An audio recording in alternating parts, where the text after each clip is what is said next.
Lovenberry from the rail.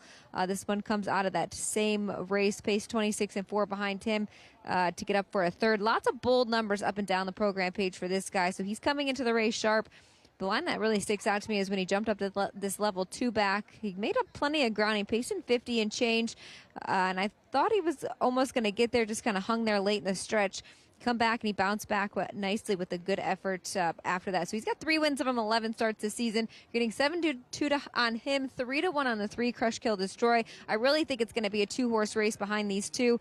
It's wide open after that. So I'm hoping the 1 or the 3 can get me on to leg 3 of the early pick 4. But I think Crush, Kill, Destroy is in a good spot here, guys. And let's take a look at both of those contenders that Jess was just talking about, Crush, Kill, Destroy, and Lovenberry, as you take a look at this replay that we're going to take a look at. Both of those contenders, and you're not on board with their top picks, but what did you see off of this effort? Well, Crush, Kill, Destroy, for me, Chris, you have to respect his speed because it can be very dangerous here in this race. And for me, when I look at a horse like him, it's going to be about sending him because he's faster than the 2 horses to his inside, so he should have no problem clearing them. Lovenberry is a horse that's just honest. You have to love a horse that hasn't missed the trifecta yet this season, and even last season was 4 for 19, and a lot of those efforts came at some smaller tracks as well. So for me, I do like the 3 and the 1. I think they're logical players in here. I was just taking a shot with a horse with a little bit of a price that has some rebound potential and may just get a better trip in here in the 7. Well, we see big 1-9 favorites like we've seen the last couple races. These are the types of races you got to take advantage of, right? Sure, these are races you want to bet. You get these wide open races where they can kind of go any which way, and you want to find a bit of a price, and that's what you're doing in here. I always say, even on the whether it's the thoroughbred side or the standardbred side, if you find a price that you like, don't let anybody ever talk you off of it. Play it, you know, because sometimes you're going to be right, and when you're right, you're going to get paid off, especially in races like this where there's not a heavy favorite. Good luck to you out there if you are involved here in today's 7th race at Meadowlands. We'll see if Jessica Otten and her pick 4 ticket continues on. Ken Workington with the call at the Meadowlands. Race 7. It's the Mayberry Classic. Here they come.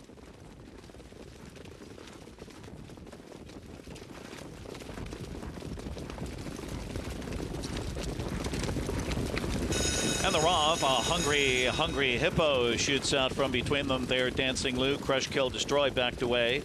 Lovenberry leaves alertly from the inside 3rd. Crush, Kill, Destroy is 4th. Florid Freddy is 5th around the first turn. LMC Peanuts Watchin' is 6th.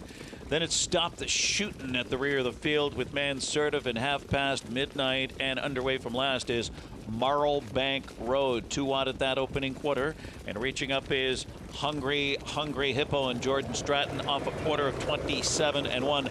Hungry Hippo to take the lead. Dancing Lou pockets up for now. Lovenberry tracks from 3rd. Crush, Kill, Destroy is 4th. Florid Freddy 5th on the inside. Then LMC Peanuts Watchin' and Stop the Shootin'. Underway from the back of the pack is half past midnight.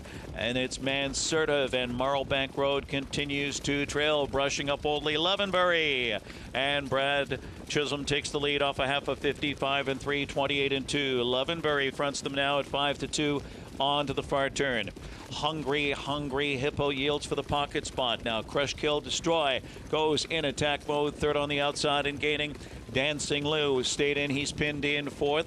That's Florid Freddy on the outside advancing into 5th. On the inside, and Florid Freddy and LMC Peanuts Watchin'. Now 5th, now 4th on the outside. Florid Freddy was shuffled back. Stop the Shootin' with excess cover. 3rd over, fans out. At 3/4, Lovenberry under pressure. 124. Crush, Kill, Destroy on the outside has dead aim. These two slug it out. Lovenberry. Crush, Kill, Destroy on the outside, taking it to him.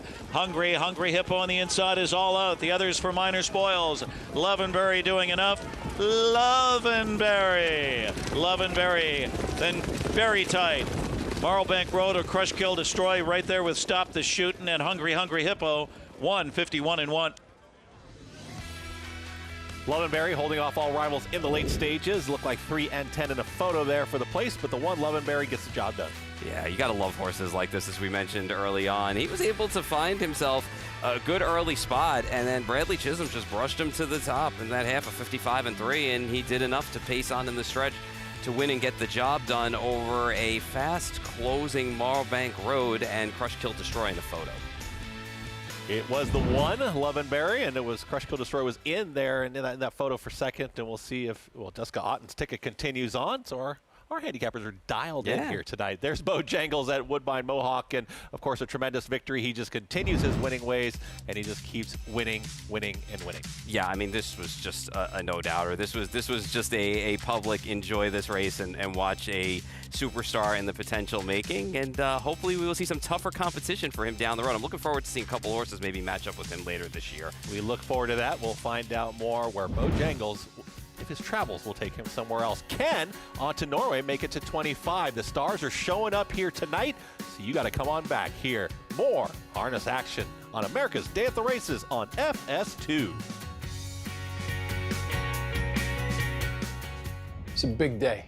Oh, the horses, they run, they fly, they soar through open fields. That horse get on the street with fruit. I'll build them a home where the stars will green. That love is a pasture. It's okay. Where wild hearts run free. The Belmont Stakes Racing Festival returns for the final time to historic Saratoga Racecourse. Don't miss the Belmont Festival at Saratoga. June 3rd through 7th. Secure your place in history at belmontstakes.com. Racelands is the most in-depth product in horse racing, with unique features found nowhere else. True odds, predictive analysis, and pace projection. Racelands. It will change the way you follow horse racing and take your game to the next level. Champions are made on the racetrack, but many of them are born, raised, and developed at farms right here in New Jersey. New Jersey is home to nearly 100,000 acres devoted to the horse industry, and harness racing's breeding and training facilities play a vital role in protecting open space and supporting agriculture throughout the Garden State. With the state's ongoing recognition of the importance and value of the standardbred industry, New Jersey will remain a place where champions are made. To learn more, visit sboanj.com.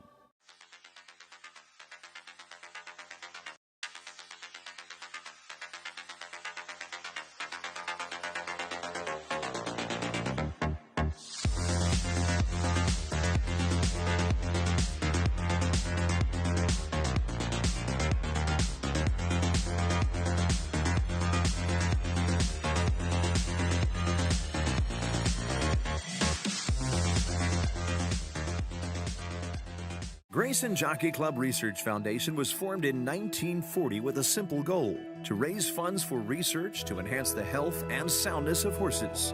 Since then, we've provided millions of dollars to hundreds of projects at universities around the world, leading to major advances in welfare.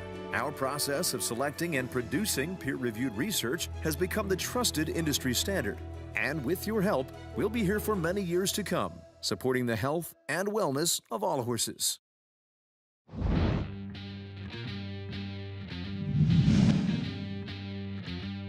On to Norway on the outside. Operator to the inside. 3/4 time, 127 and 2. Third quarter was 30 and 2. Here's On to Norway now striking the front. Ponda Jet to the inside. Operator, Finite. And then to the inside, Famous Father. It's On to Norway with the lead. Operator trying to rally on the outside. Then Ponda Jet. On to Norway in front. On to Norway keeps the winning ways going. There's On to Norway, who's going to be looking for a 25th consecutive victory here tonight. Just very impressive. An operator probably sick of seeing On to Norway at this point. I'm sure he is. And Ponda Jet's not a bad horse either, but it's just amazing what this horse has been able to do, and do it week in and week out, and just constantly, whether against the same horses or there's a couple of new faces, just always seems to find the right trip and the right circumstances to get the win. It's really, truly remarkable because, as we all know, it's not easy to keep them sound and to keep them happy and winning. Yeah, it's not easy, but we have seen this somewhat before. I mean, Campfella 28 wins Shark Week, and Muscle Hill, a name that a lot of people recognize as well, with 21. Yeah, Campfella, Muscle Hill on there, and Secret Peelers was a great horse as well too. I mean, it's when you start running these streaks to this, it's impressive. All right, we've got On to Norway, and we are right on post-parade time as we're going to find out if another 1-9 favorite, the stars are showing up. The one is going to be Famous Father, Jordan Ross, at 14-1. You know, this horse could be handled either way with some speed to trot on the inside or from off the pace. It may not matter. It is a 1 mile trot, start of a pick 4. The 2 in Dover in Motion. Wasn't a badly beaten 5th. Last time out, finished up with a lot of trot as well in that race. 20 to 1 is going to be the 3 in Finite. Finite's just 1 for 14 on the season, but it is the run of Burke Barn and a stablemate to the 5 on to Norway. All right, here what seems to be a main contender, Kyle Wolf on the 4 Operator. We'll see if they trot out early with him, try to get him to the top. Yeah, 24 wins, looking for 25, and the weight of a Gabe Pruitt slam dunk single. All on to Norway. It just looks so good out there. When you think about that, he came home and trotted in 25 and 4 and 153 and 2, and that was just his first start of the year. So very impressive. Trained by Ron Burke, 1 to 5. There is the 6 and Drink Up, Drink Up. Having a good year, 5 for 9. It's banked over $64,000, 153 and 1 last time, but he's got to face on to Norway now. Let's go to Gabe Pruitt trackside there at Hoosier. Thanks a lot, guys. What a field here. Just 6 signed on, but nearly $3 million in career earnings. And as you guys said, all eyes on to Norway. We'll start from post number 5 here. Hey, I'm not sure I've ever met a 1 to 5 shot I didn't like. And guess what? I do like on to Norway. Again, looking for that 25th consecutive victory. This is his last start in Indiana. That entire streak is taking place right here at Hoosier Park. Caught up with trader Ron Burke a little bit earlier. I think he's headed to the East Coast, perhaps even some stakes action in Canada. So he's really about to move on here, at least for now, from the state of Indiana to face some stiff company and go for some big, big money. But he's had a great, great career to this point. Banked over $630,000 last year as a part of that 23-race tear. You saw the replay back his first start this season. That was on May the 2nd, a couple of weeks back. So poised here, I think, to continue to improve in that second try off the long layoff. All eyes on to Norway again, getting in some pretty fancy company, as you guys mentioned there, the likes of Cam Fella, Muscle Hill, see you at Peelers. I mean, he is really stamping his place in history in the sport of harness racing. He's not in alone, though. The 4 Operator, well, that's his nemesis. He's a 4-year-old as well, just like on to Norway. Operator made $250,000 last year at the age of 3. He was 6 out of 17, all 11 losses to on to Norway. So that was a bit of his nemesis. Really deserved to maybe pick up a win at some point over on to Norway, but he tried him in front of him, tried to get the jump on him. He tried to race him from behind him. He tried about everything he could do to turn the tables, that being the 4 Operator on the favorite on to Norway. He just could not get it done last season, so he'll get his last crack, at least here in the near future, on to Norway tonight. Drink Up is a horse here from post number 6. He's 5 out of 9 this season. Already been over $64,000. Win machine. He just won here last Friday night in the top trot at Hoosier Park, so looking for another to go back-to-back there, but again, he just hasn't proven yet that I think he can step up to tackle on to Norway as well. And how about the 2 Dover in Motion? A lot of back class here. The question is, how formful is he arriving into this one tonight? Team McCumber's campaign, this 7-year-old throughout his career, 23 out of 59, over $700,000. His connections, they call him an apple-eating machine. Yes, that's right. The 2 Over Motion likes to crush his apples, apparently back in the stables. So we'll send it back to you guys. We'll see if he can step up. But all eyes here on to Norway. We'll start from post 5. Gabe Pruitt knows everything in this sport. The state of Indiana seen plenty of superstars this year. Here's another one. On to Norway, going for 25 straight wins. We'll see if it happens right here. Maybe Operator, maybe somebody else. It's Michael Chamberlain with the call. Well, on to Norway, get 25. Is now approaching the Midwest Standard Bred horse sale starting gate. The 1 to 5 favorite is On to Norway.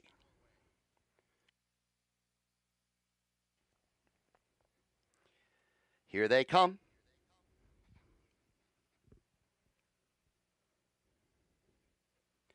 They are off. Down at the inside, it's Famous Father moving up Operator. Then Dover in Motion. On to Norway is outside that. Finite and Drink Up, the trailing twosome, with the field moving to the first turn. And Operator moves up on the outside and now takes the lead. Operator in front of Famous Father as they approach the quarter-mile mark. Racing third is Dover in Motion, and On to Norway is fourth, about 5 lengths away from the leader. Fifth is Finite and Drink Up, the trailer after a first quarter of 27-2. On the backstretch, and it's Operator who shows the way. Operator is a length better than Famous Father. Next in third, Dover in Motion. On to Norway is fourth. with Finite and Drink Up, the order unchanged as they hit the half mile in 56 seconds. Moving on to the second turn, Operator the leader.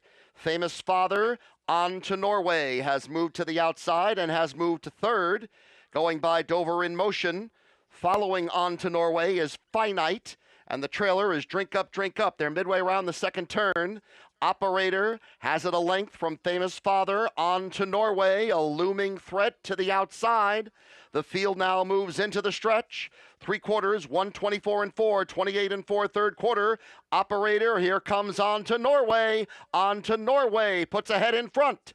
Operator to the inside, then Finite and Famous Father on to Norway with the lead. Has it by a length. Operator to the inside, Famous Father, Finite, and Drink Up, on to Norway, and he takes another field to the fjord. 25 in a row for On to Norway.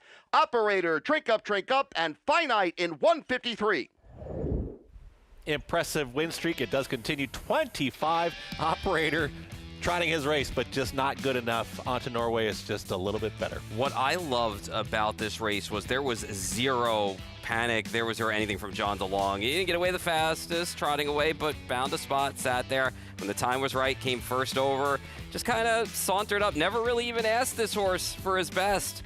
He went right on by Operator, measured win here, and I think, like we said last year, now it's going to happen. It's time for him to go on to some bigger fishes and bigger fields and go out for some bigger money. He really is that good. They didn't even get to the bottom of him tonight. It was just a measured, easy win. And he's just an easygoing, cool horse. 25 in a row. So good for the Burke Barn and good to see, and look for him some bigger races coming up. Yeah, looking forward to seeing what On to Norway does as the season does continue along. And it should be a nice scene there in Indiana, I'm sure, in the win circle as they present On to Norway and as he gets to move on to some other races. But 25 in a row. Really impressive. On to Norway at a short price wins it.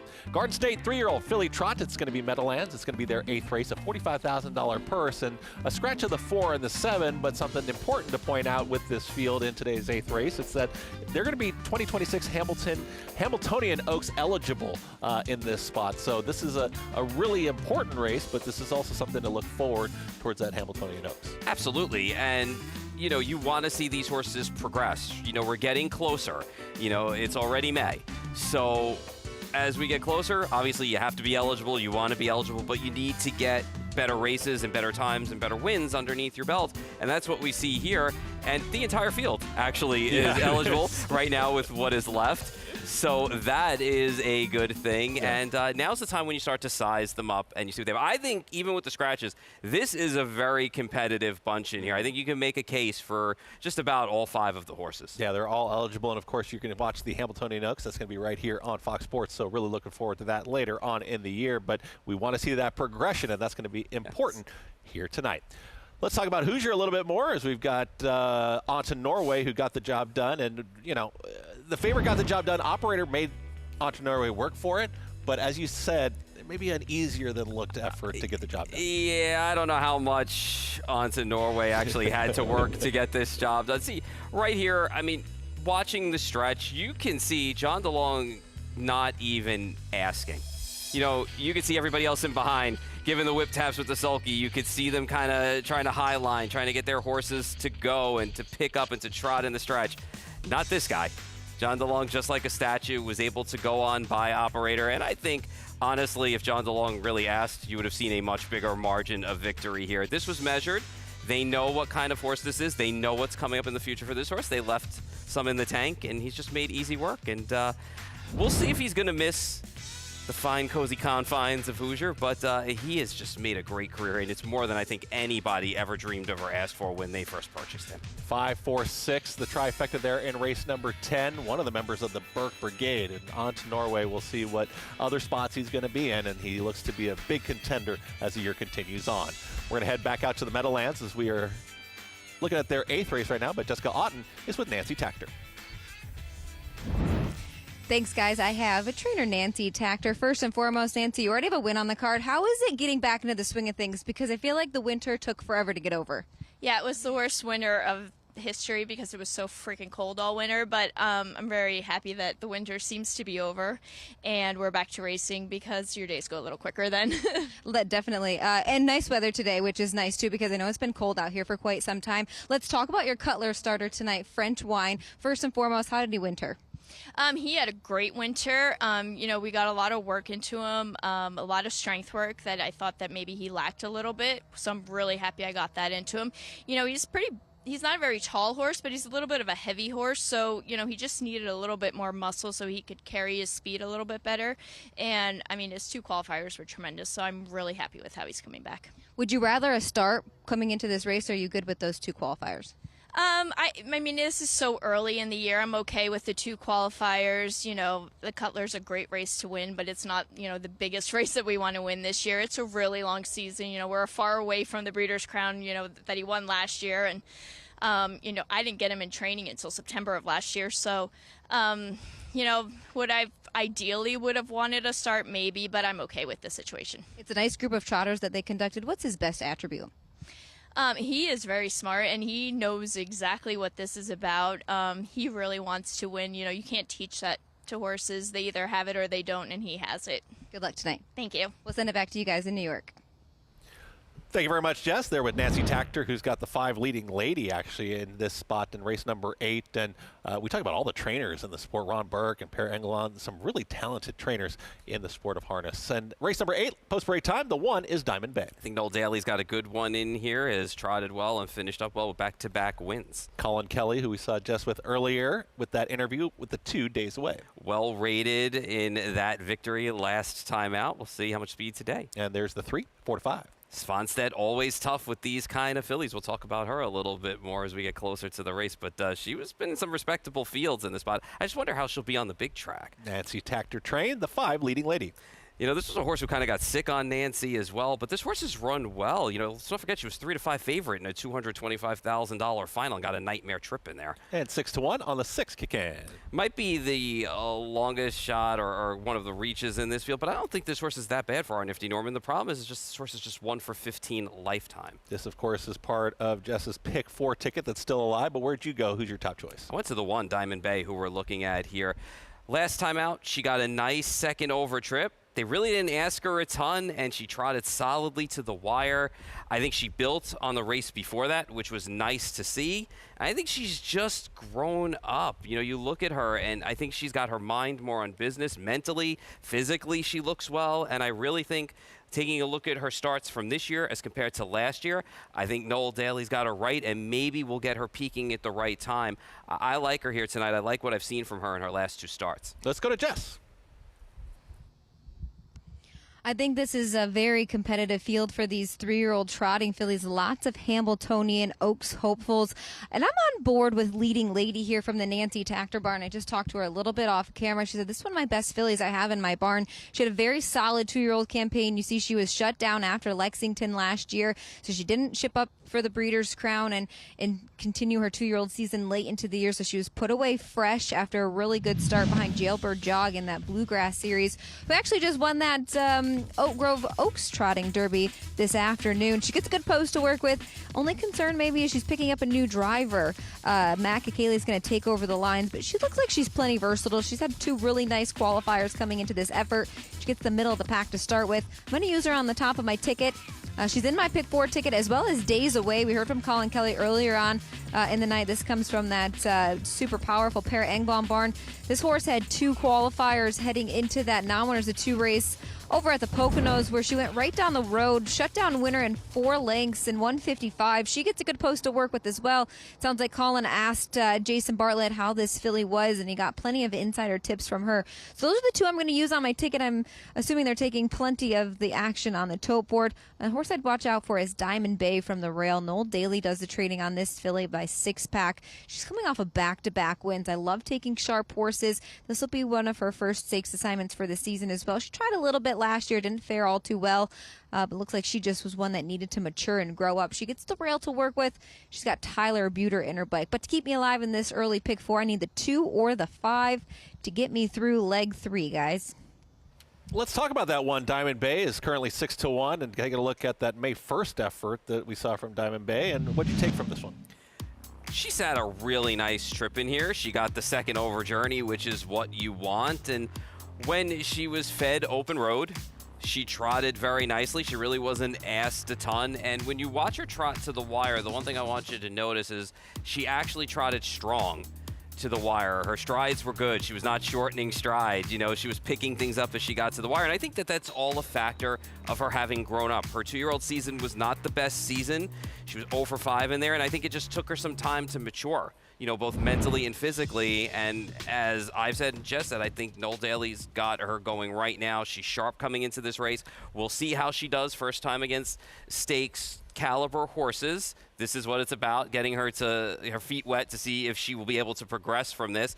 And I think right now you're getting a fair enough price on her at 6-1 to give her a bet on the win end. It is kind of interesting, the different angles and the different approaches, because we take a look at, you know, horses that can win 25 races in a row, and then we look at like a horse like Luxurious gets the win and starts to find form. You know, maybe the one could be that same type, is in good form right now, and they just really kind of start to get on little mini win streaks themselves. Sure, improving and also growing up, and sometimes experience comes with age and having, you know, getting things right, whether it's equipment or getting things right with them physically, and even keeping them happy mentally. 5 is a legitimate favorite in here, and Leading Lady, we'll see what she does. She's a big, strong filly. She won the 2 races, you know, last season, and her qualifiers have been okay. So she was a favorite last year for some big money here. So just got a nightmarish trip. Good luck to Jess there. She's got the 2 and the 5 here in this third leg of her Pick 4 ticket that she gave out here on air. Let's find out more. Ken Workington with the call. It's Meadowlands and their 8th race, the Garden State 3-year-old fillies trot.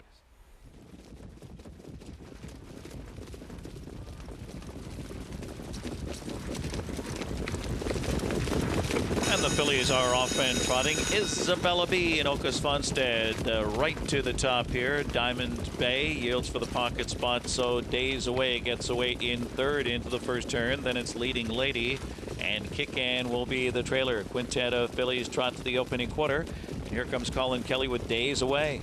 Days Away looking to take the lead away from Isabella B. Diamond Bay's a close-up 3rd, followed by Leading Lady and Kick-Ann. At the opening quarter, Days Away, 8-1 on the board, and leisurely 29 seconds. So it's Days Away looking to win again, in front by length and a half. Isabella B just to tighten in from 2nd there. Diamond Bay is 3rd. And then it's Leading Lady 4th and Kick-Ann 5th, and no changes, single file across the backstretch. Following Days Away, looking to get 2 for 2 to start her season. In front here with, on the inside, Isabella B, 2-hole ride. Diamond Bay is 3rd. At the half in, just 58-1. It's Leading Lady, still 4th on the inside. And Kick-Ann will have to pass them all 5th. They're on the final turn with 3/8 to go. Days Away. Now deuce popping Isabella B. Isabella B to the outside. Diamond Bay and off stride. Off the course, Days Away broke and went off the course. Isabella B inherits a 2.5 length lead, but now Leading Lady is motoring late on the outside, trying to track her down. Diamond Bay on the inside 3rd, and Kick-Ann 4th. 126-3 into the stretch drive. Isabella B with dead aim, Leading Lady on the outside with Matt Kelly. It is Isabella B, and on the outside, Leading Lady trying to get to her. Isabella B has more. Isabella B, Leading Lady, a final lunge to nail it on the line. Leading Lady, then Isabella B, Diamond Bay, and Kick-Ann, 153-1. It looked like a couple times there Isabella B was just going away, was going to pull away a couple times there in the lane, but Leading Lady does get up for the victory there at Meadowlands. We'll wrap things up and head on back there in race number 8. We are at Hoosier once again. We got race number 11 as we have a 3-5 favorite currently in the 7. Taking a look at the field here shortly, but the race 11, a 1-mile pace as well. What were some of your thoughts here on this one? I think Some More Blue is way the horse to beat in here, and, the 7, and so the batters in here as well. The 7 is going to be at 3-5 right now, a short price, and this is another one that Gabe Pruitt did like as well, as his pick 5 has continued on. A little chalky, but it's post-parade time. Here is the 1 in Super Tricky. Super Tricky's had some trouble the last couple of starts. It's going to have to step things up here. The 2 is $1 Million Image. Comes off a qualifier that was pretty solid in 154-4. 3, I Am the Best. Needs to be the best tonight to get the job done, I would think. Was kind of beaten by 7 2 starts back. 25-1 on Ponda Type. Ponda Type got parked a little bit in the last couple of starts, and I think that's hurt her. All right, here is the 5. Brandon Bates and keeps Miss Dixie. Yeah, just did not get off to a good start and ended up distancing last time out. And the 6 is going to be Rockin' Charlie. Rockin' Charlie was beaten 5 last time out. Kind of needed things a little bit better from a trip perspective. Favorite, that's some more blue in the 7. Banked almost $280,000 last year. Makes the first start this year for a solid qualifier in 151-3. Came home in 26-2. And the 8 to the outside, Peachy Girl. Peachy Girl, not a bad horse. Got a couple of seconds on the resume lately. He had 3 wins last season. Should be forward, I think, from this post position. And you like the favorite? I like the favorite, but I think the favorite's just much the best in the horse to be near 7 for 10 lifetime. Gabe, time for another slam dunk single. Talk about the 7. Yeah, that's some more blue, guys, and really just a fantastic resume. She brings a lot of credentials to this party. Now, it's her first start back at the age of 3. She started her 2-year-old campaign here last year, 7 for 7, before ultimately losing her last 3 races of the year. We haven't seen her since that $250,000 super final here. That was October the 10th last year, where she did finish in the runner-up spot. So despite going 0 for 3 at her last 3 starts, still made nearly $300,000. She's just a supremely talented filly. Guys, this is a prep race, an Indiana Sire Stakes prep race where we officially kick off our championship meet here at Hoosier Park on Memorial Day. We'll have an evening card there with some huge money on the line. So these fillies right here, they're just prepping for a week from Monday. Again, that start of the championship season here. Some more blue, again, had 1 qualifier, was here 10 days ago, and she looked just incredible there in the morning. That was just sort of just an easy work. I'm not even sure we'll get 3 to 5 here at the end of the day. I think she could get driven down late, but I do think, again, that she just jumps off the page here in terms of talent. I suppose the only thing that you could knock is this long layoff coming into tonight. But the other horse here that's her main rival, that's $2 million Image. She's also coming off a long layoff. Now, she comes out of that exact same race as the 7. They were both in that $250,000 final. She finished 6th, so not really her best start that she arrives off on. That was the first time she had missed the board all season. She had been on the board 9 of 9 part of that last race of the year. And again, she has just 1 qualifier. It was good. But I just think last year there was a little bit of separation between these 2 fillies. I think a 7, Some More Blue, has certainly proven that she was a lot further along than her rival $2 million Image last year at the age of 2. I just expect that to continue here tonight.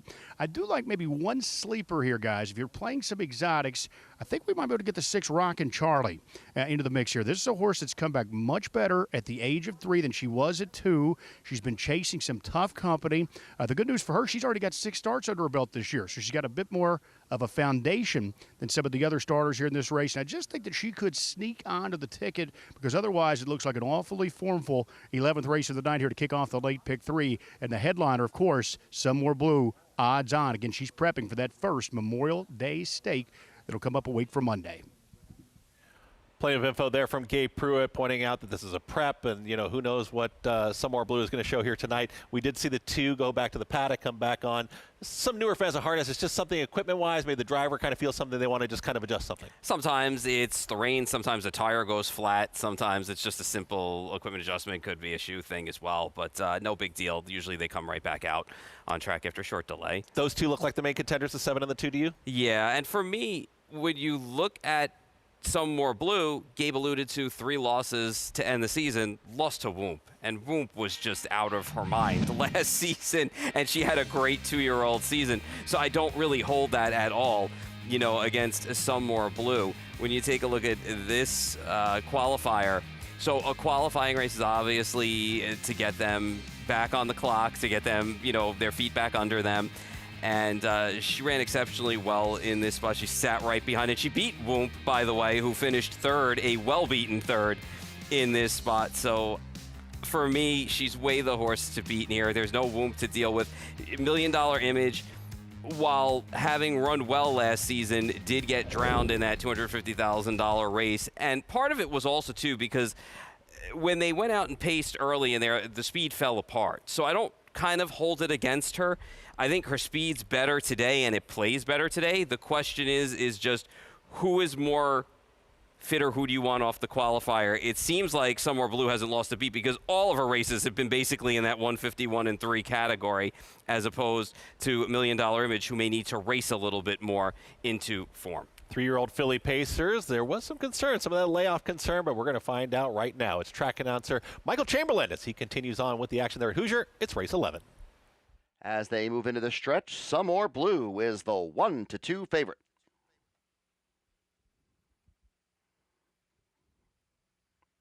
Here they come. They are off. Quickly moving away, Rockin' Charlie, Peachy Girl, Super Tricky at the inside, and Some More Blue is right into the fray as well. $1 Million Image is fifth with I Am the Best, then Ponda Type, and Keeps Miss Dixie is eighth and last. Moving around the turn and moving up on the outside is Peachy Girl, and Peachy Girl now is the leader. The opening quarter, 27 seconds. Some More Blue is second. And then racing along third, Rockin' Charlie. Super Tricky has just went on a break. Super Tricky off stride on the back stretch. And now moving up to the outside, Some More Blue. And Some More Blue is right with Peachy Girl. A length and a half back to Rockin' Charlie third. And then there's a gap of 3 off to $1 Million Image. 7 more back to I Am the Best. And then it's Ponda Type, Keeps Miss Dixie. Super Tricky after the break is now last through a half of 55 and 4. 28 and 4 second quarter. Some More Blue leading the way onto the turn. Peachy Girl followed by Rockin' Charlie. 2 more to $1 Million Image. Now moving to the outside and trying to move up is Ponda Type. Getting closer to that top foursome with I Am the Best and then Keeps Miss Dixie. Head of the stretch, headed for home, Some More Blue. Through 3 quarters in 1:24 and 4, a third quarter of 29 seconds. Peachy Girl, Rockin' Charlie, $1 Million Image to the outside. Also wide is Keeps Miss Dixie. Some More Blue is pouring it on now. Some More Blue has a 7-length lead. Peachy Girl, $1 Million Image. Some More Blue is gone. Goodbye. Some More Blue, a dominant victory tonight. Peachy Girl then Keeps Miss Dixie and Ponda Type in 1:51 and 2. Some More Blue, Atlee Bender, and just pacing away from the field. Dominant effort. There was some trouble in behind, but she was able to steer clear. Once you get to the top, it was all over, and you could watch her pace down the stretch. She's just all about business. Look at her form. She just paces so well. She carries herself so well as well, and this was pretty easy. And what I love is that she runs the same time every single time, and it's good enough to win. Consistent as they come. Some More Blue. Big campaign up ahead for her. It's break time here. Come on back. Plenty more. That's Some More Blue on America's Day at the Races.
Welcome back to America's Day at the Races as the action continues on at Hoosier Park and right there at Meadowlands, of course, in East Rutherford, New Jersey. And we see Leading Lady in the winner's circle at 2 to 5 short price. We got a chance to catch up with trainer Nancy Tachter.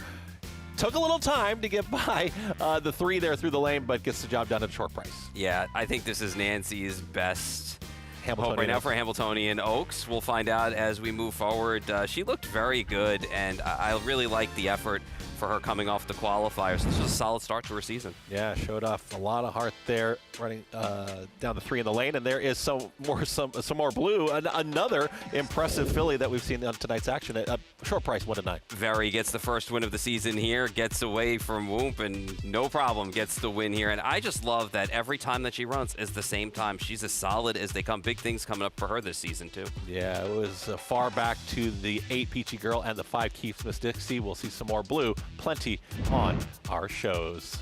Race number 9 is coming up at the Meadowlands, and that is going to be Garden State 3-year-old Colts and Geldings trot, as we just saw the fillies. Full field of 7 here, and $45,000 purse, and some early thoughts.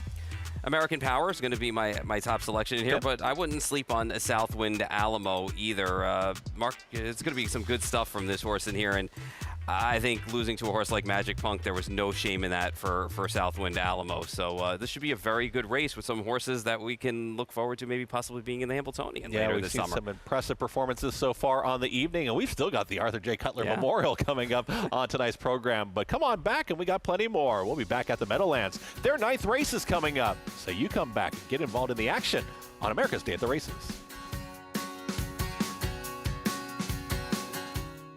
Purple Haze Standard Bred Adoption Program in Oxford, New York was created in 2018 by Wanda Palacini to provide training to transition for finding homes and new careers for horses. Horses are started with groundwork and then ridden in an arena before moving on. Horses at Purple Haze are then evaluated and adopted out based on abilities and temperament. If you have a horse that you care about, or if you're looking for a great pleasure horse, contact Purple Haze Standard Bred Adoption Program at 518-669-2715. You bet with Naira Bets. Bet any track, anywhere, anytime, including the second leg of racing's Triple Crown. Download the Naira Bets app to play today and get a $25 free bet, plus $200 deposit match bonus. Watch live horse racing, get expert picks, boost your bankroll with daily promotions, and hone your handicapping skills with exclusive tips and tutorials. Sign up now to claim your $25 free bet and $200 deposit match now through the Preakness Stakes, only with Naira Bets.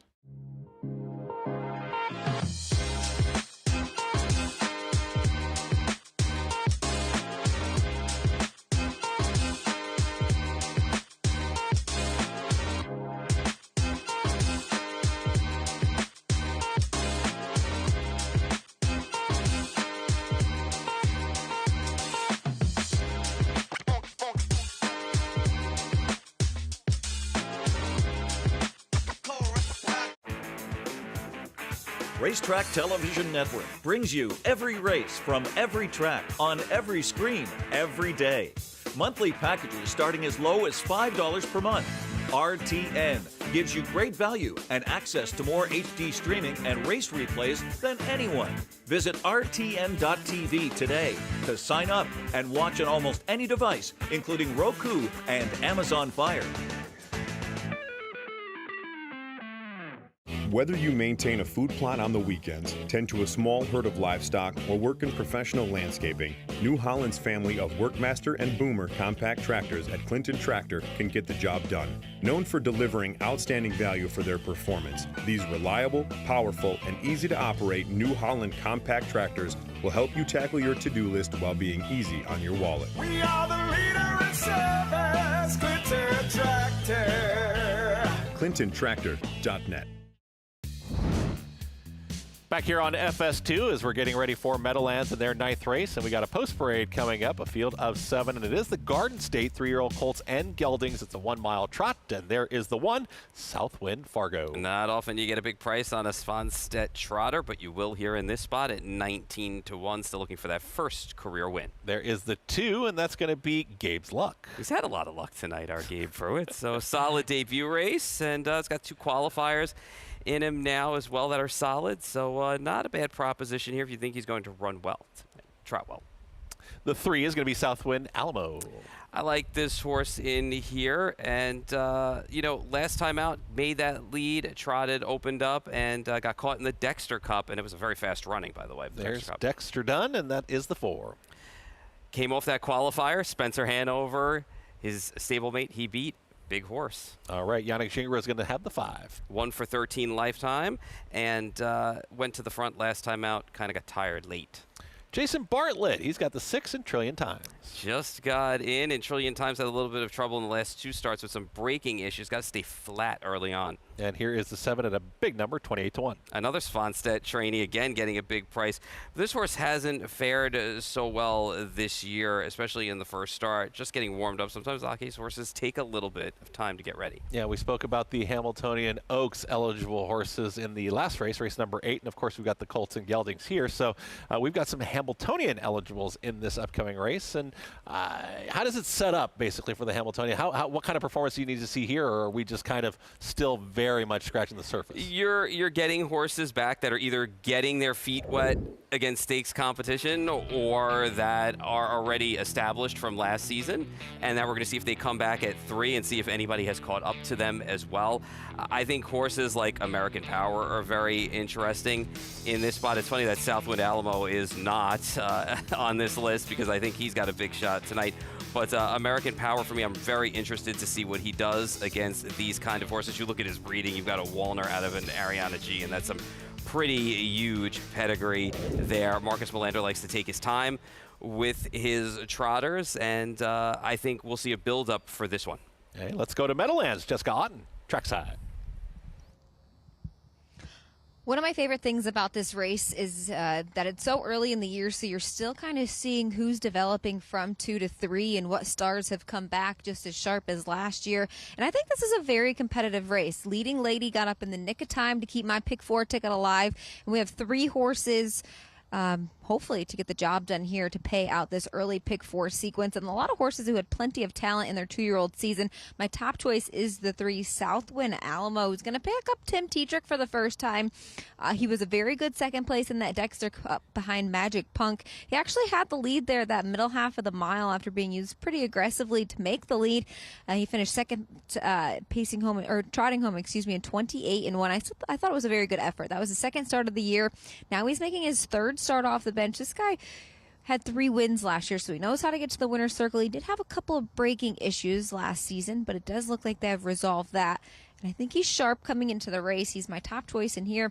I really like the driver change to Tim Tetrick as well. I think Timmy could get a lot out of a horse, and I think that's exactly what this guy needs. I also used the 4 American Power. This is a son of Ariana G. Of course, we know all the great things she did in her racing career. And his dad, Walner. So interesting enough, though, this horse is going to be making his first start off of the bench. Sometimes they do need a start or 2 to get their legs under themselves, but this guy raced quite well in his 2-year-old season as well. He banked over $68,000, and he raced mainly in Kentucky before shipping back up to New Jersey. No luck in that Valley Victory final, and no luck in his New Jersey Development Fund final either. So you put him away. He only has 1 qualifier. I wish he had 2. I'd like him a little more. How can you go against Dexter Dunn and Marcus Melander? And the 3rd horse I use on my ticket, well, that's a potent duo of Yannick Gingras and Ron Burke. This guy has 4 starts already in his 3-year-old season. He's coming off a 3rd place finish from Post 8 at Hoosier Park. He left aggressively 27-4, gave the lead up, sat the pocket for a bit there. Thought he trotted home okay. Nothing to really write home about. He got beat by some older horses in that event, and he gets the middle of the pack to work with. 3, 4, 5, right in the middle of the gate for myself. Hopefully we'll kick home this early pick 4 ticket, guys. Thanks, Jess. And let's take a look at the 3 in Southwind Alamo and take a look at the last effort. And 2-1 right now, currently on the board, Tim Tetrick. And what did you take from this effort coming into tonight? He had the lead in that Dexter Cup, and he went 28-1 in that 3rd quarter, and he got the separation he needed, but then all of a sudden when we got in the stretch, the boat kind of sprung a leak, and he got caught by a horse in Magic Punk. So with a huge rally for Ake Svanstedt, and that horse is kind of moving up the Hambo ladder. But all in all, it wasn't a bad effort for Southwind Alamo. Ran 2nd, considering how he was able to get that separation, and he did hold for 2nd in there with the field as well, with the field coming back to him. So I don't think it was a bad effort. I think he's very logical in here. Maybe a better timed movement with his trotting burst will help him. We'll find out. I think the 3 and the 4 are the big main players in here. And who's your top choice one more time? The 4, American Power. I just can't get past that qualifier. I think it shows some intent, and beating a horse like Spencer Hanover from the barn, who won the Big Apple Trot last year, which was a $250,000 race, won the Breeders' Crown 2-year-old trot, won the Oak Grove Trotting Derby today. That's a solid horse for the Melander barn, and he beat his stablemate right there. And I can't get past the breeding either with this horse, and I'm just really interested to see if this horse now can step up against some of these stakes type horses and stamp himself as another alternative for the Melander barn going forward towards the Hambletonian. Getting really close here to post time for race number 9. Jess Otten, her pick 4 would close out here with the 2, 3, and 5, but of course with the horse named Gabe's Luck in the race, he singled the 1 on his pick 4 that didn't go on at 21-1 in Southwind Fargo. Does that strike any fear?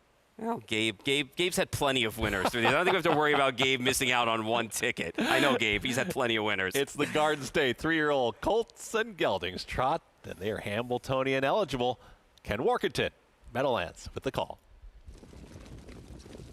Field lined up, ready for start. Race 9. Here they come.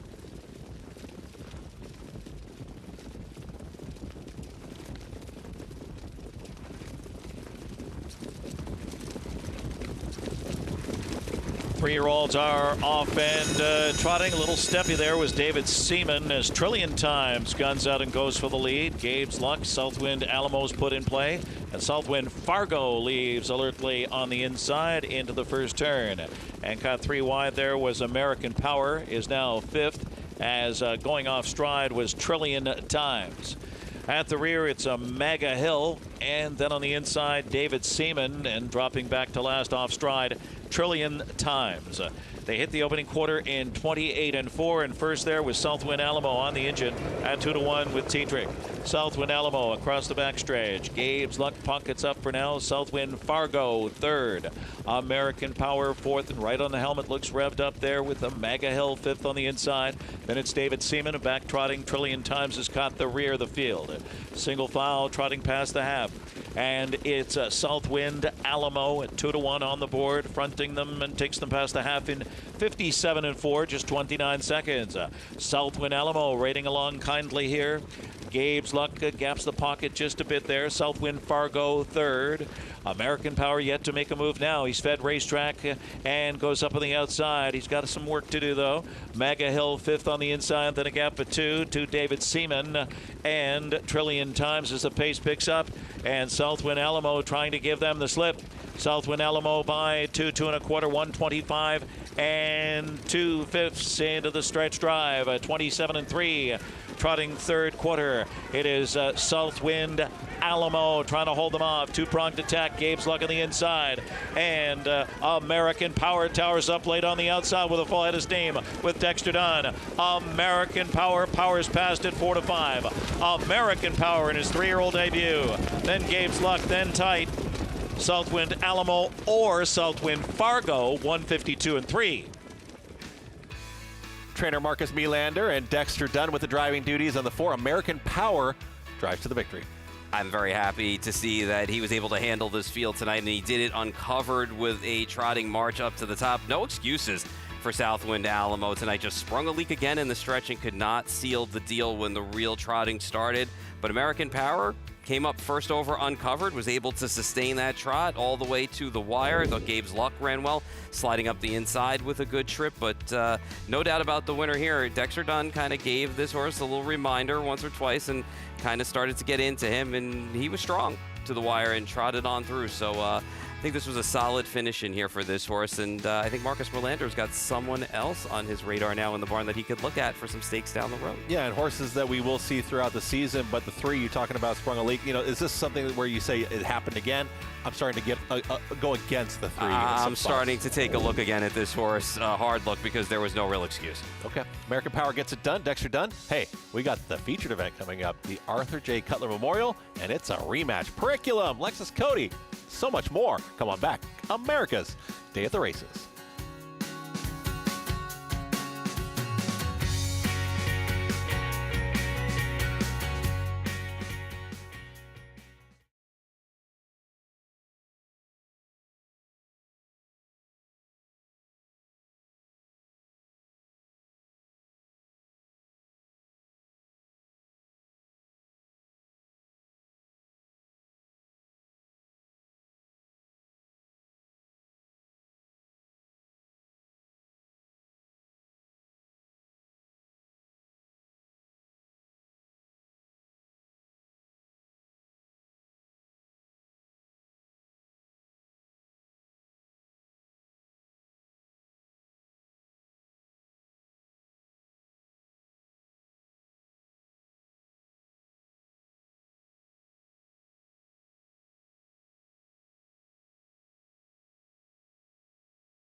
And there is Dexter Dunn, headed into the winner's circle at the Meadowlands. And we saw an impressive performance there from American Power.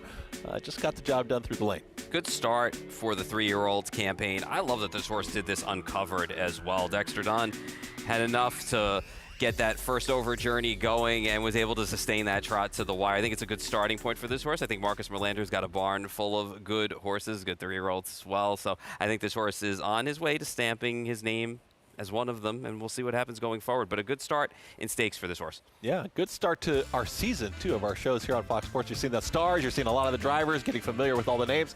4, 2, 3 was that official result there from race number 9 at Meadowlands. Pretty chalky, but, still a few little payouts there in the exaction and try. So Gabe's luck gave you a little bit of a price. Yeah, ran well coming up the inside. Got a good trip.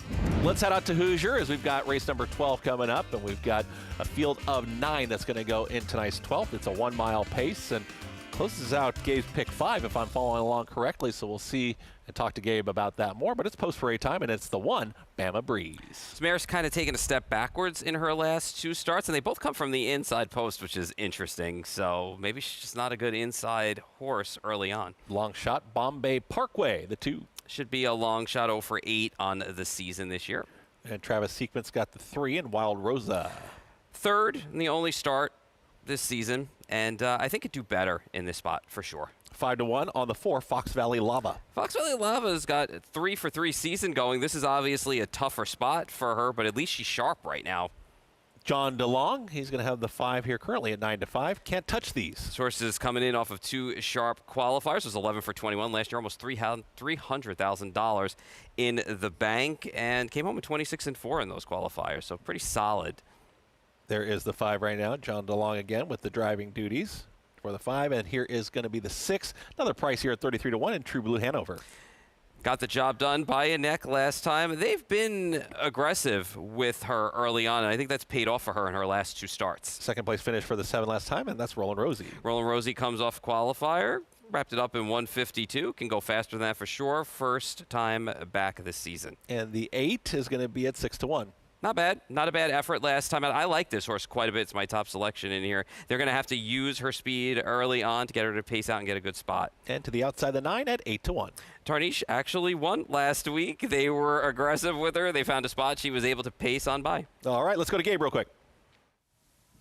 Good story here, guys. How about this? Roland Rosie, if you got a program, you'll see Gregory Samples of nearby Indianapolis, a co-owner. She's bet over $700,000. I saw him at the paddock last night. He said his mother owns the 9 here. Joanne Samples, 92 years old. So we get a little family feud going. He said his 92-year-old mother, she's been talking trash the last few days leading up to this race. We'll see who gets the best between the 7 and 9 as they're in behind the starting gate. Michael Chamberlain has the call. Here they come. They are off. Good beginning for Roland Rosie. Down on the inside, Wild Rosa, and Fox Valley Lava moves up. Can't touch these, part of the pace 2. Tarshish, Goo 1, and then comes Bama Breeze, Bombay Parkway, True Blue Hanover is the early trailer. It's a scramble at the front end, and emerging with the lead now is Can't Touch These. Can't Touch These has it as they come to the quarter, passing there in 26-3. Roland Rosie is right up on the outside, and Roland Rosie now comes on to take over. Following along on the wide side is Goo 1, and Goo 1 is now also moving past Can't Touch These. The following pair are Tarshish and Fox Valley Lava. Next comes Wild Rosa. After that is Bama Breeze with Bombay Parkway and True Blue Hanover. They are at the half mile, and an eventful first half mile it was. 55-2 for the half. Goo 1 and Tarshish, they are right together, and Tarshish now has taken the lead. Roland Rosie 3rd, Can't Touch These, comes to the outside from 4th and is moving up, passing Roland Rosie. And also going to the wide side is Fox Valley Lava. Next are Wild Rosa and Bombay Parkway with True Blue Hanover and Bama Breeze. Tarshish the leader as they now move into the stretch. Goo 1, Can't Touch These. 3/4 time, 1:23-2. 28 seconds for the 3rd quarter. Tarshish under significant pressure. Can't Touch These on the outside. Goo 1 to the outside. And Roland Rosie's trying to get back into it. On the outside is Fox Valley Lava. It is Goo 1 with the lead in the stretch. Can't Touch These. Fox Valley Lava, Roland Rosie, Goo Goo 1 in front, coming to the line. Goo Goo won by 3 lengths. Fox Valley Lava, then Roland Rosie, and Can't Touch These in 151 and 3. It was the 8 Goo Goo 1 to get the victory, Kyle Wolfong, and on a night when you can have some favorites, you got to pick your spots. Paul, you picked the right one, and you got a winner there in the 8. Well, she certainly didn't win the battle early on because there was a mad scramble on with 6 horses that left, but she won the war by staying inside, and when the inside opened up for her, she was able to pace away late from that group. No real excuse for Can't Touch These in this spot. The race collapsed behind her with pace, and Fox Valley Lava got up for second at a decent number. So it's always good when you connect with the right horse, but it was a good effort for her, and I thought she figured tonight. Yeah, the 8 gets it done there. Goo Goo 1. Gabe Pruitt, he had 7, 8, 9 there to close out his pick 5. So good job, Gabe Pruitt, of course, at Hoosier. And we got the Arthur J. Cutler Memorial, too, that we're going to be talking about with a really competitive field coming up still at the Meadowlands.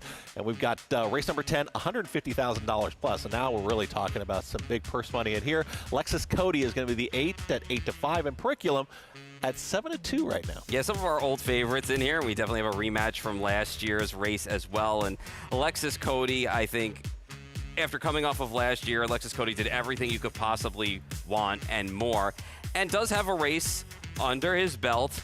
And I know he did lose, but I think he's going to be much tighter for that effort last week. All right, let's go to Jessica Otten at the Meadowlands with a very important interview there trackside.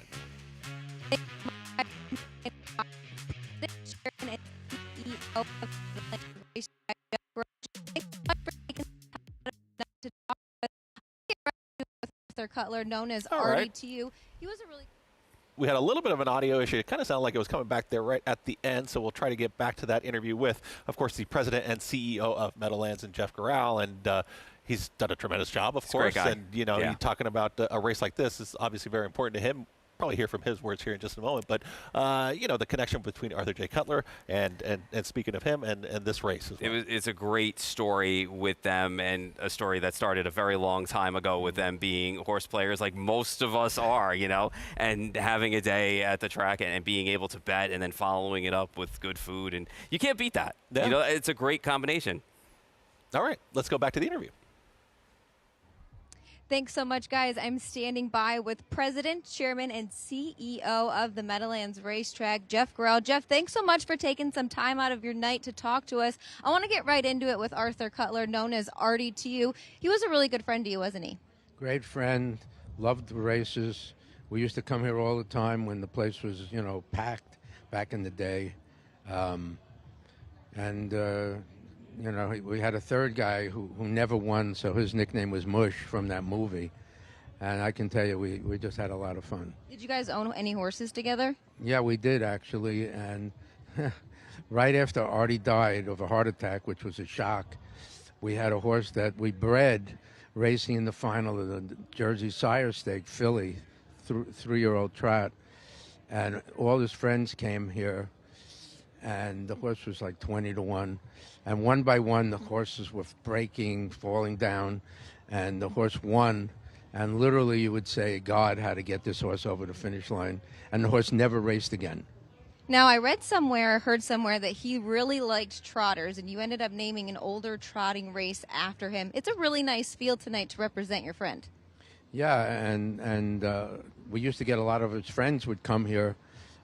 We have a big party. Unfortunately, I think this is like 20-something years, so unfortunately, his wife is fairly ill, and a lot of the friends, I don't have to tell you, so.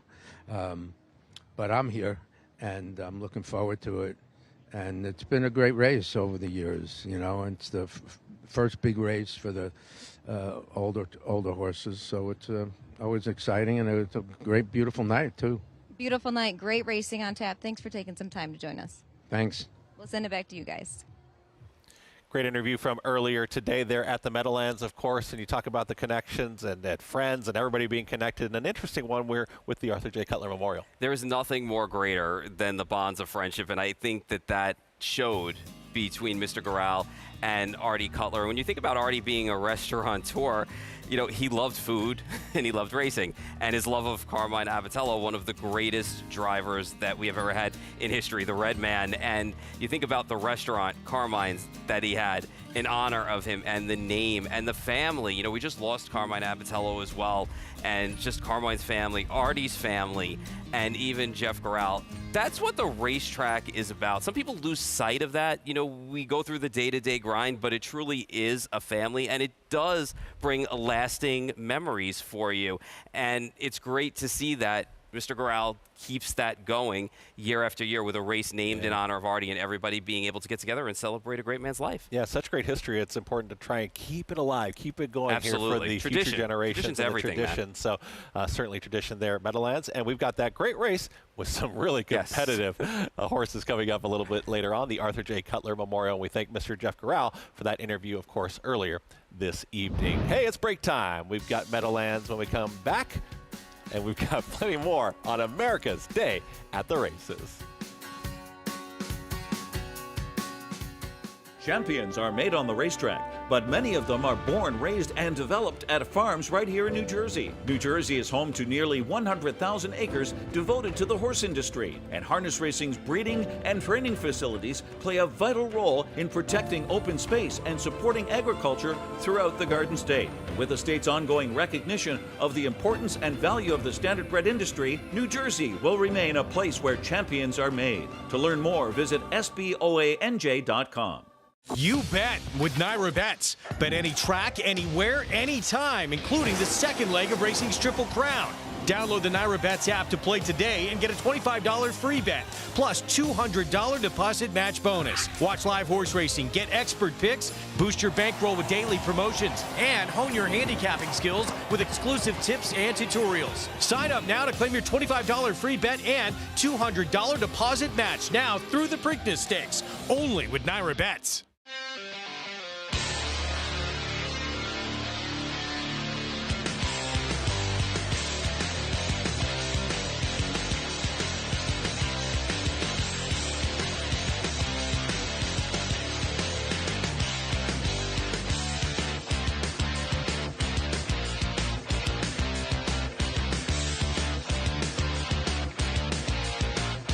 It's a big day. Oh, the horses, they run, they fly, they soar through open fields. That horse get on the street, we're screwed. I'll build them a home where the stars agree that love is a pasture. It's okay. Where wild hearts run free.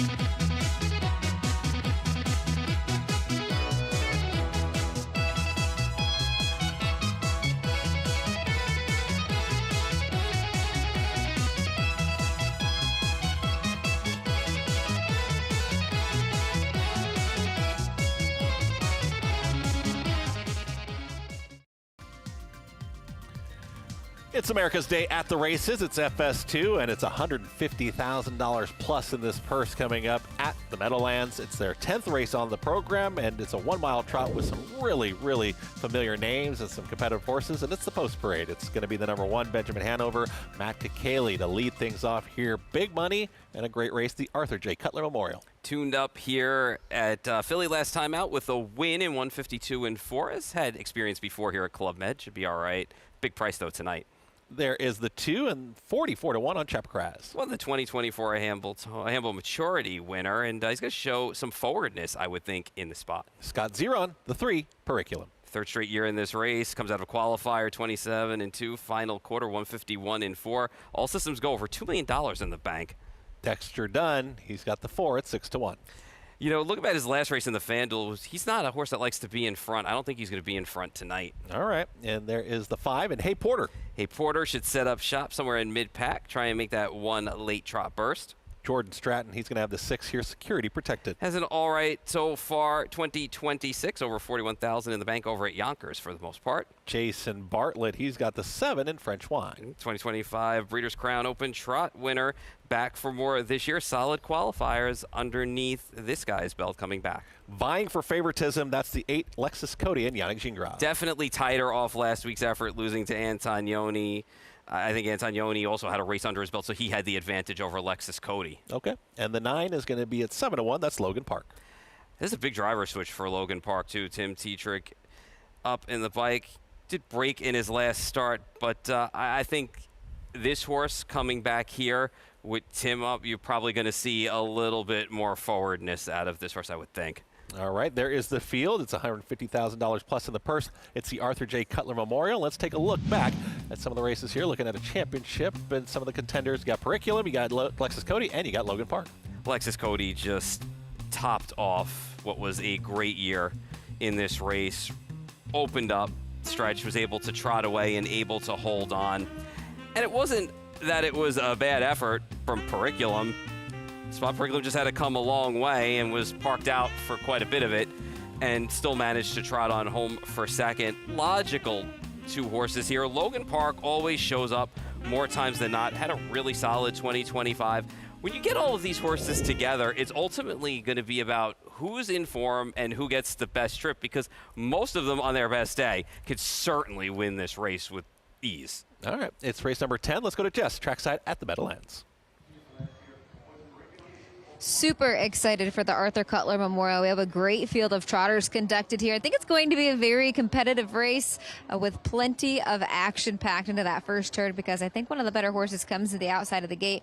But we'll get to that a little later on. We'll go over this late pick 4 ticket. It's a 50-cent base bet. We did escape that first pick 4. I think I played $18 and scored for $76. So we got a little bit of bankroll coming into this late pick 4. I'm going to use 3 horses: Periculum, French Wine, Lexus Cody. I did put Lexus Cody on the top of my ticket. Just got beat by Antonioni, his stablemate, last time out. That was his first start off the bench. Second start off of the bench. He's your co-favorite right now at 9-5. I also used the 7 French Wine. He's 7-1. And the other co-favorite, Periculum, he's a reigning champion here. He's also 9-5. Race 11. I'm going to use 4 horses and hope to escape. 1, 2, 4, 5. The 2 being my top choice. And here, Seaside Escape from that Per Engblom barn. Gonna throw that last effort out here. Never got involved from an outside post. Was a dead heat winner. 2 back, again 3 back. Throwing that effort out from an outside post. Looks like when this guy draws close to the inside, he does perform well. So I'm gonna try and escape leg 2 with 1, 2, 4, and 5. Leg number 3.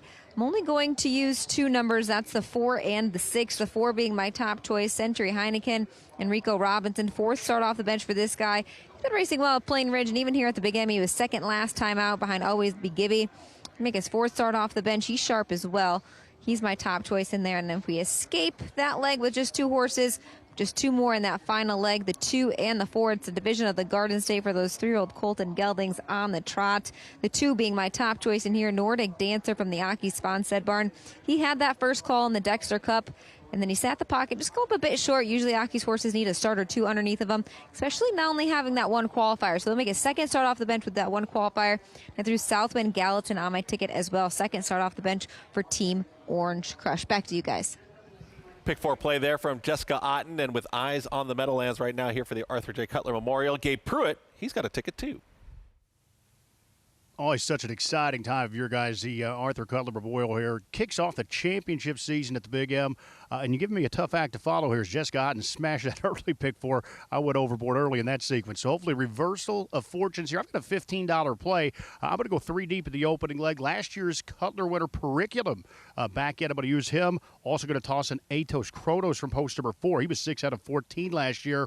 And last year's Trotter of the Year, Lexus Cody, your current favorite there on the board. So I'm 3 deep. On to leg 2. And if I'm honest, guys, this is a race where I have a lot more questions than I have answers. I'm 5 deep there, just sort of taking a shotgun approach there and spraying 1, 2, 5, 7, 8. Maybe we could snag a price there to spice up the payout. Going to single the same horse Jess did at the 12th race. That's 6 Best Chip. He was explosive on debut for a new barn last week. He was incredible there for new trader driver Joe Bongiorno.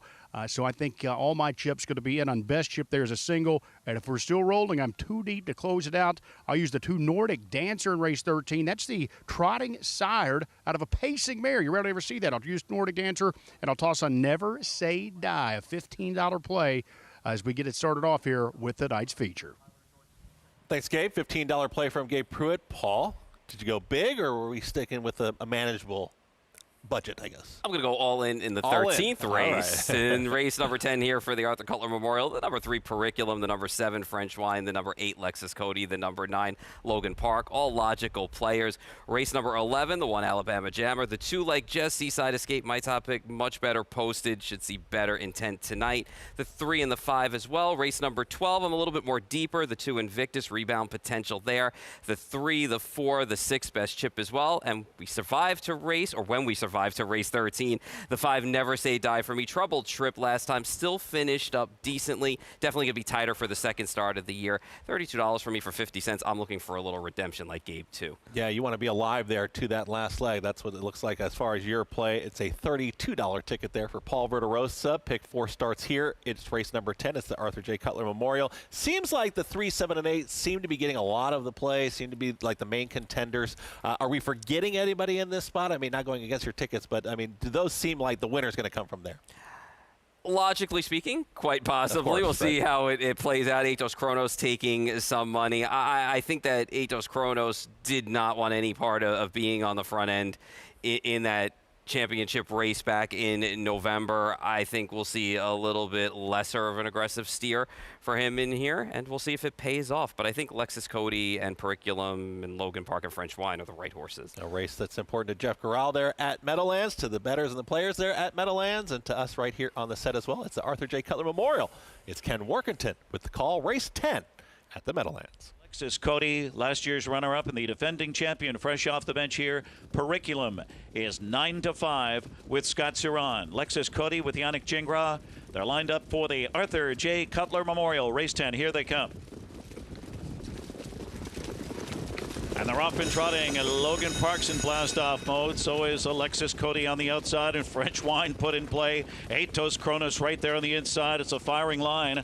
Benjamin Hanover on the rail with Chapper Craze. They were 4 or 5 wide around that first turn. So settling in now is Periculum off the speed. Periculum is 6th on the inside. Then it's Hay Porter, and backing away after trying to leave out of there was Logan Park on the outside. And Security Protected is the early trailer. 2 wide past the quarter. French Wine presses on here. He's fresh off the bench here with Jason Bartlett and hits the opening quarter in 27 flat. Across the back stretch now, Lexus Cody and Gingras make their move. It's Lexus Cody, last year's runner-up, now sweeping up to grab the lead from French Wine. Atos Kronos is revved up on the helmet in 3rd. Benjamin Hanover on the inside 4th. Chapper Craze is 5th at the half. Periculum gets underway on the outside 6th. He'll be tracked by Logan Park on the outside, who's stride for stride with Hay Porter. Security Protected is the trailer. 54-4 was the half. So it's Lexus Cody in control as they hit the far turn. French Wine on the inside 2nd. Atos Kronos now with a full head of steam goes in attack mode for Dexter Dunn. He's a serious threat now, 2nd on the outside. So Lexus Cody hooks up with Atos Kronos on the outside, and Periculum ranges up 2nd over in prime striking position, and he is now 3rd on the outside. So French Wine got a bit of a shuffle. He needs some racing room. Atos Kronos on the outside pours it on in 1:23-2 in the Arthur J. Cutler Memorial. It is Atos Kronos in front. Here is Periculum timing a late move with Scott Ziron on the outside. It is Periculum on the outside going back-to-back in the Arthur J. Cutler Memorial, fresh off the bench. Periculum dominates over Atos Kronos, French Wine, and Lexus Cody in 1:49-4. It was trainer Marcus Melander, Scott Ziron, Periculum, right back where he loves to be here, and wins the Cutler Memorial. The one thing that you know about Periculum is if there is a horse in front of him late and he's got some trot and speed in front of him, he's going to come trotting and calling and going to go on by. And right there, I mean, this was just a burst that was like, bye, thanks. And the money man, Scott Ziron, getting the money tonight. Very good effort. Atos Kronos was revved up tonight, did well. French Wine as well, I thought did okay. The big disappointment was Lexus Cody. Now, this is 2 races in a row. You can forgive last week.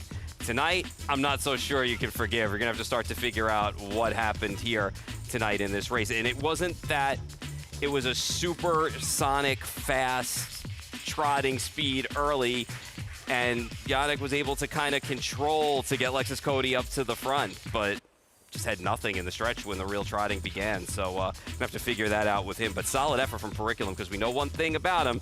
If there is somebody to chase and they're going fast enough, it's a good chance that he's going to get the job done, and he sure as heck did. And that was some burst in the last about eighth there to get the job done. Yeah, tremendous acceleration, because Atos Kronos, you got Dexter Dunn in front of you and is still trotting to the wire, and now you see Periculum just really accelerate, push on by, going to win the race. Like, it wasn't that, just got lucky and maybe kind of just a couple of lucky. These things have to happen, but actually just kind of stuck his neck out, got the victory. Very impressive. And Atos Kronos was revved up from the start. Came out trotting fast, got to the top, which I never thought was the best spot for this horse, and eventually yielded to what was going on with Lexus Cody, and French Wine as well. But just not a good effort from Lexus Cody, but a solid effort from Periculum to get the year started, and he'll be on his way to better things. This was his third straight year in the race, and picks up another win. And you could hear from Ken Wilkinson's call too, with French Wine was kind of bottled up inside and didn't have anywhere to really go. Maybe a little bit of trouble. Maybe some of you watch back on replay and say, okay, maybe I can make some excuses. Yeah, I just kind of feel like French Wine probably wasn't as good as the horses that finished in front of him tonight. And there was a good scramble on early for the lead, because Logan Park even left, but ended up being 6 wide. And Tim was like, I think we're going to take back here. Tim Cedric and found that horse a spot. So there was a lot of intent leaving the gate. A lot of horses were revved up for this start. I thought it was a good rendition of this, getting us back, and Periculum with a very, very good effort. And going back and watching the race, you could check to see if there were some trips in here. At first glance, I really didn't see too many. I think the biggest question mark you're going to have coming out of the race wasn't from the winner. It's from Lexus Cody. Yeah. There is Periculum, going to be headed back to the winner's circle to hoist the trophy, of course, but a tremendous performance. Well over $2 million in earnings, now takes down $150,000 here tonight. Periculum wins the Arthur J. Cutler Memorial in impressive style with Scott Zeron. That Marcus Melander guy, he's got the 3-year-olds, and then he's got the olders as well. He's got them going good. Got the Exacta, too. Let's go to Jess, trackside, with the winning driver. Thanks, guys. Back-to-back for Periculum. Scotty Z, he just looked awfully sharp out there tonight. He was. I mean, it's a great time of season when they all come back from their winter holidays and they come back fresh and, come home and probably 26 flat to go 49. It's impressive. It felt like a really long winter up here, I guess, in New Jersey and in the Midwest. You got to winter down in Florida for most of the year. This guy looks like he wintered well. He certainly did. I mean, he's not young, but he's also not old. He's put a lot of muscle over top of his back right now, and, couldn't be happier with the way he came back. This guy loves to chase down horses. The trip couldn't work out any better tonight. No, it certainly didn't. I mean, good horses find trips like that, and that's kind of the way he does. I don't really have to drive him. He drives himself. Nice job. Thank you.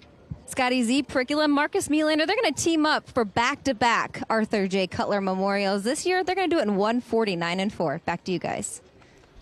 Back-to-back there in the Cutler Memorial. Tremendous performance just all the way through. And Scott Zeron, it seems like pretty confident coming into the race. When you know what's under you and you've driven this horse before, you know what you've got. And it's definitely special when they come back. And he's not even that old, as he said. He's 7 years old. He still loves his job, and he's still chasing down horses with that late burst of trot and getting better. And that's scary. Yeah. He's also relishing the winter and getting all muscled up. I can't relate, unfortunately. If you winter in Florida, maybe you will. Goodness. Race number 13 at Hoosier, as we are getting close to their 13th race. We got that 1 mile. And let's go to Gabe Pruitt here, trackside at Hoosier one more time. Thanks so much, Chris. We're getting set here for the nightcap. Some youngsters in action to close out what's been a great night here at Hoosier Park. We've got a couple first-time starters here, the 2 and the 3. 3 and 4-year-olds here going to the gate. We've got a favorite here, the one Sensational Tell, who just has a little bit of trouble finishing. We've got the longest stretch in harness racing here at Hoosier Park, 1,255 feet, and that long stretch just seems to catch up with a favorite from time to time. She's been on the lead and lost her last 2 starts. I'm going to try the 8 J.K. Spirit here. Trader driver Dan Shetler. She's got some early speed. I'm hoping that the 8 can leave the gate here. She's up there at a good price right now, 8-1, so we'll try a bit of an upsetter here as we get set to close out the Saturday night action from Hoosier Park. We'll send it upstairs for one final time. We're track announcer Michael Chamberlain will have the call. Field is now turning into the stretch.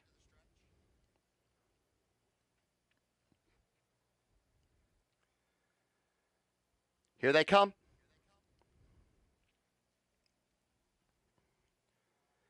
They are off.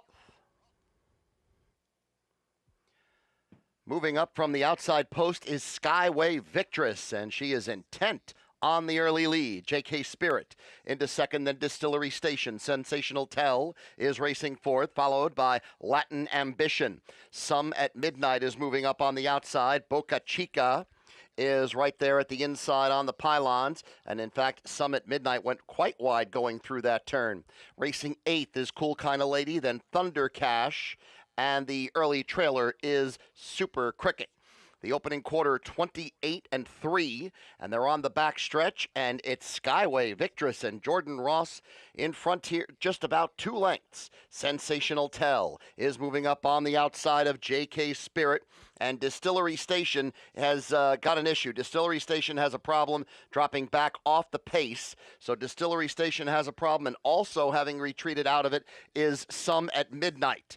So they are moving to the turn. The half is up in 57-1.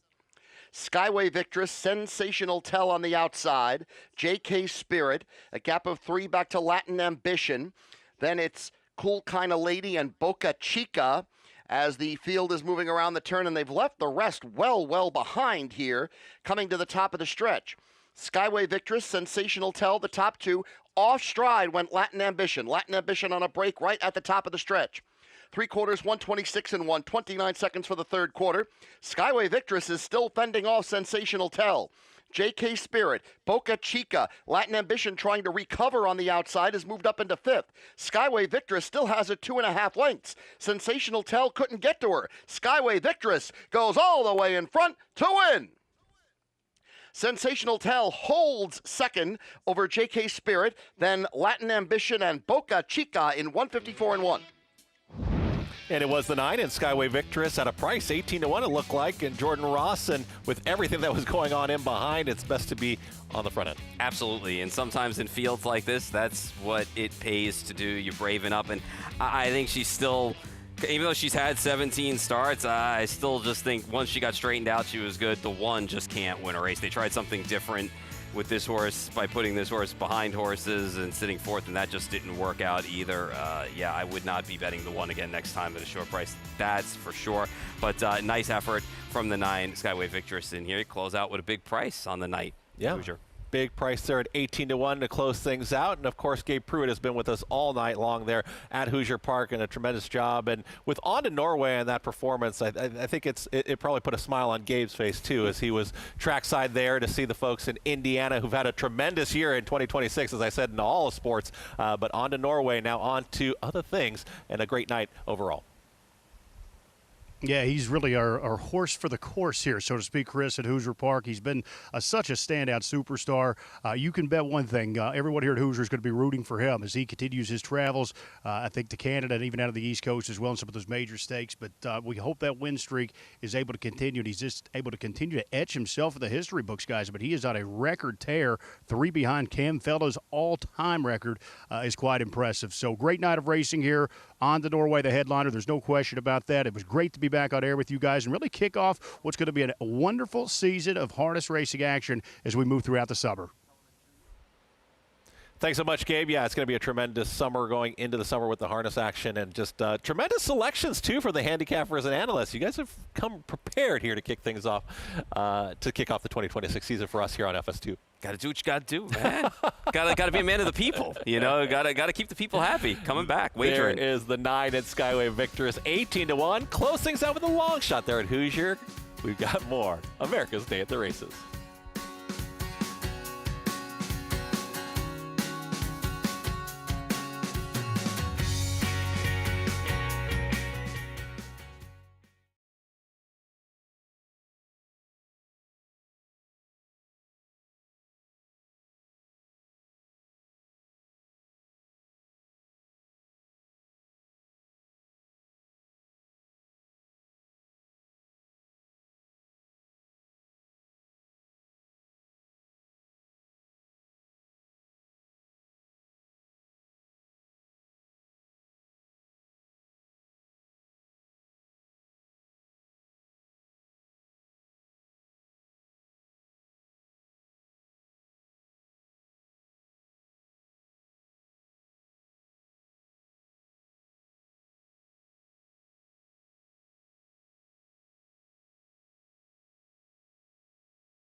In the New York studio here, watching all the great action along with you on America's Day at the Races. And there is the winner's circle, and it's Periculum.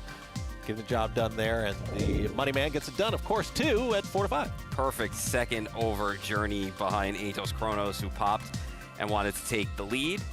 Right here, Scotty Zeron wasn't really asking Periculum for the best, kind of just opened up the reins a little bit. And once this horse saw some daylight and open road and saw Atos Kronos in front, you knew it was over if he was going to kick in with that trotting burst that we see with a horse that loves to chase down other horses in front. And it was all over but the shouting once he got by. Yeah, I'm not sure who was more confident, Scott Zeron or you at the desk, because, you know, I thought when the 4 kind of got away, would kind of skip away a little bit, but didn't. Yeah, no, did not. And, yeah, I wish she paid $38.40. Yeah, she didn't pay $38.40, but that is the prices there at Harris Hoosier as we close things out there at Hoosier Park with Gabe Prude. $38 winner there, and we're going to take a look at, it was 9-1-8 in the 13th there at Hoosier. I'll say that much. Don't bet the 1 back at there Hoosier again if you have a There's chance. race number 10 here at the Meadowlands, and it was 3-4-7. French Wine, I felt like I kind of just heard in the call too, maybe a little trouble in that race, and maybe kind of something to take a look at on the replay. I don't give up on French Wine because the 2025 Breeders' Crown winner, and it was the first start back off a couple of qualifiers. All right, we still got race 11. We're going to take a quick break. Yeah, we'll be back.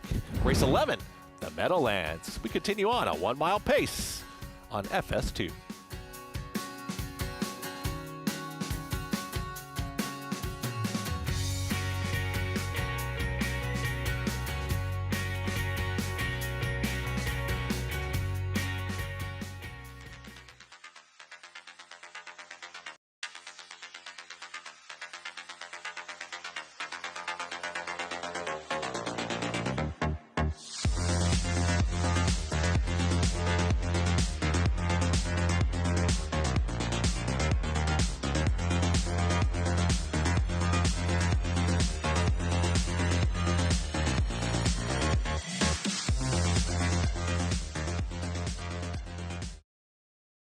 Alaraj Farms. For more than 3 decades, Alaraj Farms has been a leading breeder in stakes-winning trotters with picturesque settings in New York and Pennsylvania.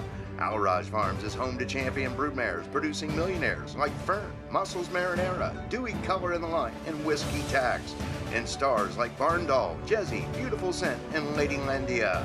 Alaraj Farms, a trendsetter in modern trotting. For more information, log on to alarajfarm.com or find them on Facebook.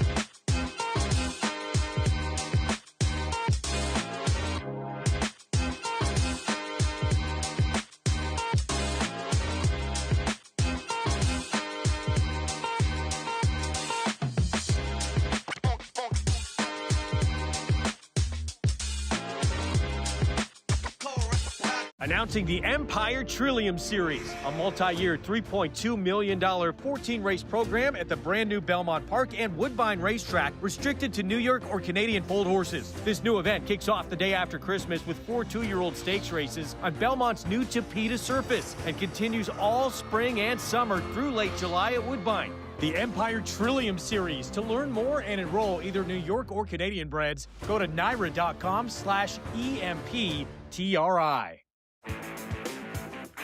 Racetrack Television Network brings you every race from every track on every screen every day. Monthly packages starting as low as $5 per month. RTN gives you great value and access to more HD streaming and race replays than anyone. Visit RTN.tv today to sign up and watch on almost any device, including Roku and Amazon Fire.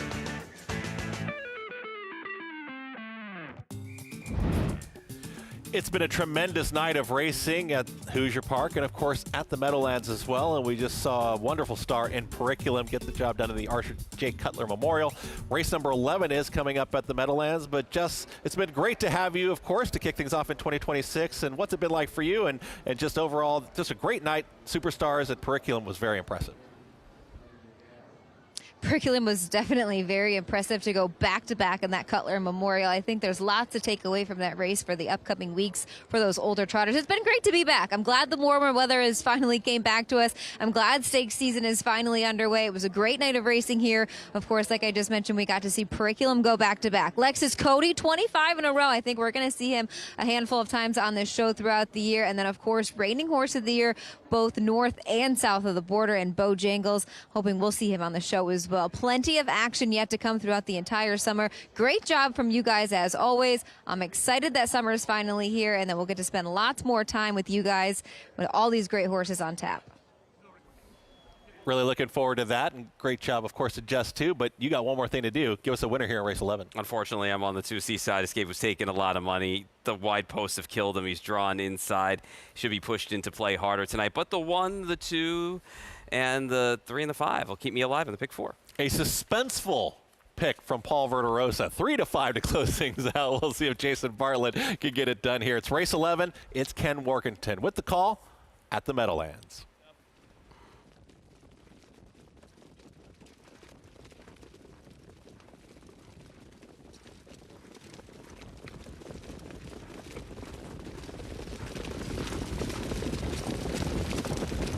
They're off. Real Willie was wired early and out of there with Galley Getaway going after him on the outside.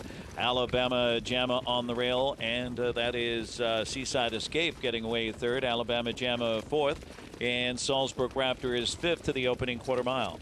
Then it's Uncle DD on the inside, followed by Rilkoff, and then it's Lover's Trouble, and Captain Up is the trailer at the opening quarter. Galley Getaway there, and Braxton Boyd, and a crisp 27 flat.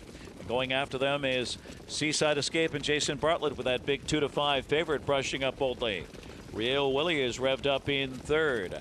Alabama Jamma tightens in from fourth. They continue towards the half with Salzburg Raptor fifth on the inside. Then it's Uncle DD and Rilkoff, followed by Lover's Trouble, and Captain Up continues to trail. Single file to half and a new leader, Seaside Escape, the big 2-5 chalk, 55 and 4 for the half.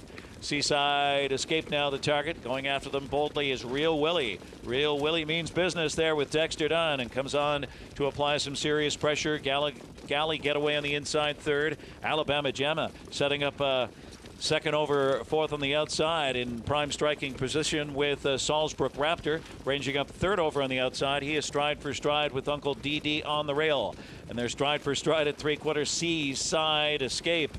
Real Willie takes it to him on the outside. 123 and 3. Seaside Escape on the inside digs in. Real Willie on the outside. A real good slugfest here. Diving to the inside. Galley Getaway skims the cones. Alabama Jamma on the outside. Trying to pour it on. Needs more. Real Willie on the inside. Seaside Escape and Galley Getaway. It is Seaside Escape who guts it out. Then Galley Getaway. Real Willie. Alabama Jamma 150 and 3. Bookend selections there. Paul Verderosa says the 2 does get the victory. You won the first on the night, and you got the last selection on the night. This was a gutsy performance from a 2-5 favorite. This was not the way a 2-5 shot should win. Pop the plugs, still had something left in the tank to just hold off. Galley Getaway on the inside, and Real Wiley took it to Seaside Escape early and kind of backed up a little bit to be third in that spot. So I'll take it, and by the time I'm home, maybe I'll see the 13th race and see if I close out this pick 4. We'll find out. Stay tuned. Yeah, if you hated the favorite in there and you were thinking you were home with like somebody, the 5. and the 2 seems to gut it out. Hey, it's been a great night, and we thank you once again, the fans and bettors, for getting involved. And make sure you join us all season long, because it's going to be a great season. You saw a lot of stars here tonight. Saw a lot of stars here at the desk in Paul Verderosa, Jess Otten, and Gabe Pruitt, and you, those fans and bettors at home. But it's about those performances on the racetrack as well. As on to Norway, he got his 25th straight victory, which was extremely a great performance. You saw Leading Lady, Hamiltonian Oaks eligible, get the job done as well. And then we saw American Power for the Hamiltonian eligible trotters, and then also Periculum. Next show is tomorrow. Right here, America's Day at the Races. We're getting out of here. We'll see you next time.